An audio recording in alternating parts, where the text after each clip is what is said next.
Assalamualaikum warahmatullahi wabarakatuh. Ini kita akan membahas tentang nilai kemanusiaan ya.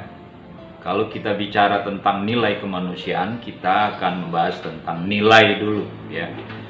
Ini karena aksiologi ya, ilmu yang membahas tentang nilai itu ada dalam kajian kita, dan aksiologi itu adalah sebuah ilmu yang membahas tentang nilai kebaikan dan nilai keindahan ya, ada dalam etika dan estetika.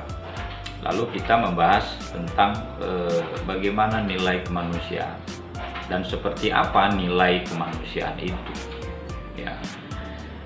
Sebelumnya saya akan menjelaskan apa itu nilai ya. Kalau dari segi pengertian, nilai itu adalah alat yang menunjukkan alasan dasar bahwa cara pelaksanaan atau keadaan akhir tertentu lebih disukai secara sosial dibandingkan cara pelaksanaan atau keadaan akhir yang berlawanan. Jadi dia semacam alat ya, yang memberikan alasan.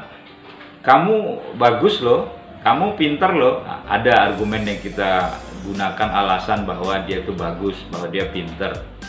Ya, karena kita tahu parameter bagus itu apa, parameter pintar itu apa ya. Nah, lalu kemudian juga bisa kita pahami nilai adalah sesuatu yang memuat elemen pertimbangan yang membawa ide-ide seorang individu mengenai hal-hal yang benar, baik atau diinginkan. Dia sebagai semacam alat yang memberikan kita untuk mempertimbangkan sesuatu.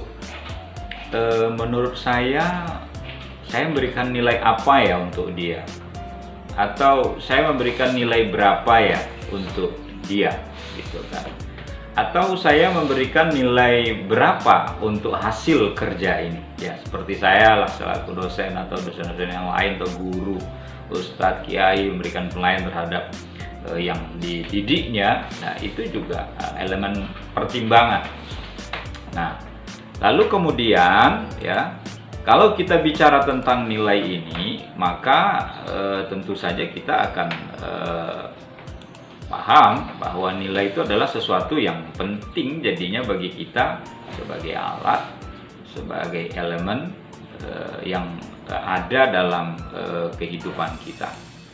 Ada beberapa nilai ya. Jadi kalau tadi pengertian Anda sudah paham sebagai elemen pertimbangan, sebagai alat untuk memberikan dasar-dasar sebuah pertimbangan. Nilai kenikmatan, nilai kehidupan, nilai kejiwaan, dan nilai kerohanian. Menurut Max Scheler, bahwa nilai kenikmatan itu terdapat nilai yang mengenakkan ya, dan tidak mengenakkan, yang menyebabkan orang menjadi senang atau tidak senang. Ya, jadi misalnya kita bisa membuat penilaian terhadap orang lain atau terhadap diri kita sendiri. Ini menurut penilaian saya, wah ini menyakitkan ini, gitu kan. Ya, misalnya kita melihat sesuatu yang tidak sesuai dengan pandangan kita, lalu kita memberikan penilaian, wah ini sesuatu yang buruk ini. Lalu yang kedua adalah nilai kehidupan, nilai yang terpenting bagi kehidupan manusia, misalnya kesehatan, kebutuhan, dan sebagainya. Makanya orang selalu katakan sehat itu sesuatu yang bernilai loh. Nah, di musim sekarang apalagi kan, jaga loh kesehatan, jangan tidak mengikuti protokol kesehatan, karena sehat itu sangat mahal, gitu kan. Nah, karena kesehatan itu memang berkaitan dengan kehidupan kita. Kalau kita tidak sehat, kita sakit ya, itu kita kan susah sendiri. Kita tidak bisa menikmati hidup dengan baik, layak, dan nyaman.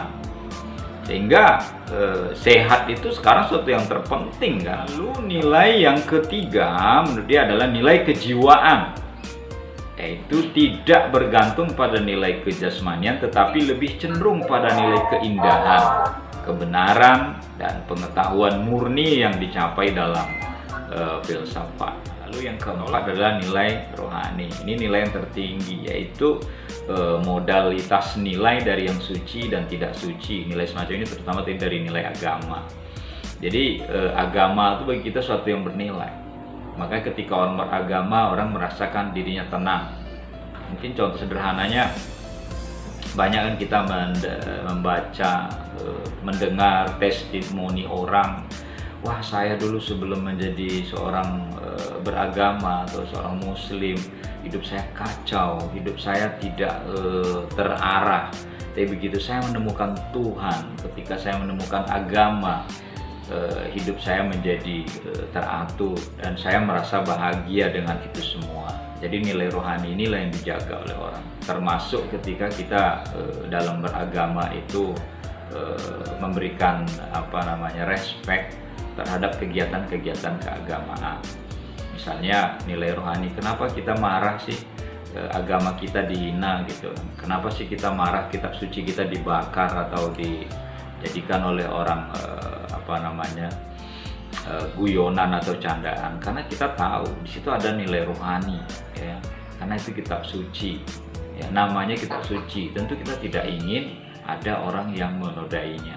Nah, dari nilai yang dicoba jelaskan oleh Max Scheler, seorang aksiolog ini, berkaitan dengan nilai kenikmatan, nilai kehidupan, nilai kejiwaan, dan nilai kerohanian ini, ya, ini menjadi hal pendorong kita agar buat sesuatu dalam hidup kita, bahwa kita itu memberi nilai yang baik bagi orang lain. Buat sesuatu dalam kehidupan kita, bahwa kita bisa menghargai sebuah nilai, ya, dalam kehidupan ini. Dan hidup itu tidak hanya hanya untuk kita, tetapi kita hidup itu bernilai untuk orang lain. Ya, ciri-ciri nilai itu, pertama, ia merupakan bentukan masyarakat sebagai hasil interaksi antara warga masyarakat. Nilai itu bentukan, ya. Misalnya begini loh, emas itu kan bernilai bagi kita kan, ketika dia menjadi alat transaksi yang sangat berharga, ya, dan nilainya tinggi. Itu kan bentukan masyarakat, kesepakatan, harganya selalu naik, ya. Mungkin kita melihat begini, kerbau di Jawa lah, itu yang paling banyak orang melihara kerbau kan di daerah Kudus, ya. Itu harga kerbau biasa lah, 10 juta, 15 juta, 20 juta. Tetapi kalau kerbau khusus yang ada di Tanah Toraja yang digunakan untuk persembahan, itu harganya bukan ratusan juta lagi, ya, harganya bisa 1 M ke atas. Kenapa? Karena itu bentukan, sama kerbaunya, ya, sama kotorannya, tetapi masyarakat membentuk kerbau yang ada di Toraja itu dengan harga yang sangat mahal. Kalau Anda yang tinggal di Jogja, Solo, sekitarnya tahu, ada Kiai Slamet gitu, ya, kerbau yang kalau dikeluarkan dari keraton Solo itu di jalan itu buang kotoran. Orang berlomba-lomba tuh ambil kotorannya, ya, karena ada keyakinan masyarakat bahwa kotoran Kiai Slamet itu membawa keberuntungan. Nah, jadi bentukan masyarakat, ya, ciri nilai itu. Yang kedua, disebarkan di antara warga masyarakat, bukan bawaan sejak lahir, bukan bawaan lahir kan nilai itu kan, tapi ketika kita lahir disebarkan, ini loh, emas tuh mahal, perak tuh enggak semahal emas, besi apalagi murah.